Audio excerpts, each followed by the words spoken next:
வணக்கம் and welcome back to my YouTube channel Jas Kitchen. இன்றைக்கி நம்ம ஹனி சிக்கன் எப்படி செய்யலான்னு சொல்லிட்டு பார்க்கலாம். ஸோ டிலே பண்ணாமல் let's get into the video.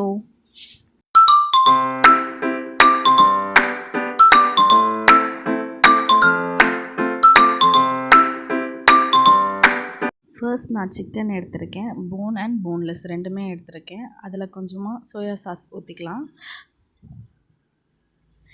Next ginger garlic paste எடுத்துக்கோங்க, அதையும் அதில் போட்டுக்கோங்க. நெக்ஸ்ட்டு பிளாக் பெப்பர் பவுடர் எடுத்துக்கோங்க, அதையும் அதில் போட்டுக்கோங்க. அதுக்கப்புறம் தேவையான அளவுக்கு உப்பு எடுத்துக்கோங்க, அதையுமே அதில் போட்டுட்டு நல்லா எல்லாத்தையுமே கலந்து விட்டுக்கலாம். நல்லா கலந்து விட்டுக்கணும். நல்லா கலந்து விட்டதுக்கப்புறம் ஃப்ரிட்ஜில் வச்சு கொஞ்சம் நேரம் ஒரு 10 நிமிஷம் மேரினேட் பண்ணிக்கலாம். இப்போ ஸ்டவ்வும் ஆன் பண்ணிக்கலாம். ஒரு பேன் எடுத்து வச்சுக்கோங்க. பேன் நல்லா ஹீட் ஆனோடனே ஒரு 3 டேபிள் ஸ்பூன் எண்ணெய் ஊற்றிக்கோங்க. எண்ணெய் நல்லா ஹீட் ஆனோடனே ஒரு டேபிள் ஸ்பூன் காரத்தூள் போட்டுக்கோங்க. ஒரு 30 செகண்ட் அதை மிக்ஸ் பண்ணி விட்டுக்கோங்க. அதுக்கப்புறமா நான் 5 டேபிள் ஸ்பூன் ஹனி எடுத்திருக்கேன். ஹனியை ஊற்றுனதுக்கப்புறம் நல்லா கை விடாமல் கிண்டிக்கிட்டே இருக்கணும்.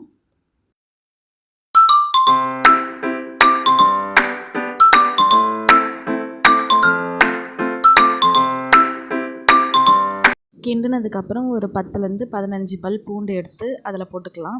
அதை போட்டுட்டு நல்லா மிக்ஸ் பண்ணி விட்டுக்கோங்க. நல்லா கிளறி விட்டதுக்கப்புறம் ஒரு 2 ஸ்பூன் சோயா சாஸ் எடுத்து அதில் போட்டுக்கோங்க. அப்புறம் கொஞ்சமாக டொமேட்டோ சாஸ் போட்டுக்கலாம். ஒரு 10 செகண்ட்ஸ்க்கு நல்லா அதை கிளறி விட்டுக்கோங்க. அதுக்கப்புறமா ஸ்டவ் ஆஃப் பண்ணிடலாம். நெக்ஸ்ட் நம்ம ஃப்ரிட்ஜில் மேரினேட் பண்ணி வச்சுருந்த சிக்கனை எடுத்துக்கலாம். அதில் 1/2 கப் மைதா எடுத்து அதில் போட்டுக்கோங்க. அதே கப்பில் சேம் 1/2 கப் அரிசி மாவு எடுத்து போட்டுக்கோங்க. அதை ரெண்டுத்தையுமே சேர்த்து நல்லா மிக்ஸ் பண்ணி எடுத்துக்கோங்க. நான் நல்லா மிக்ஸ் பண்ணி எடுத்துட்டேன். இப்போ மறுபடியும் ஸ்டவ் ஆன் பண்ணிக்கலாம்.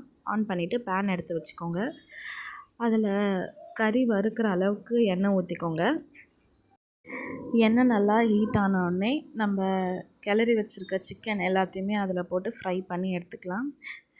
நல்லா கோல்டன் ப்ரௌன் கலரில் வர அளவுக்கு ஃப்ரை பண்ணி எடுத்துக்கோங்க.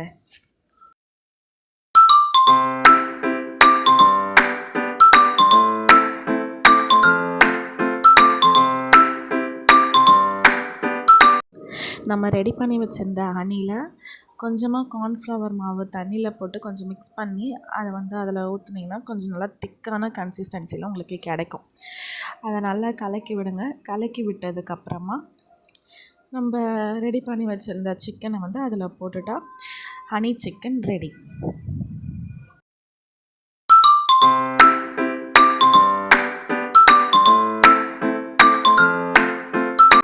இந்த வீடியோ உங்களுக்கு பிடிச்சிருந்ததுன்னா மறக்காமல் லைக், ஷேர், கமெண்ட் பண்ணுங்கள்.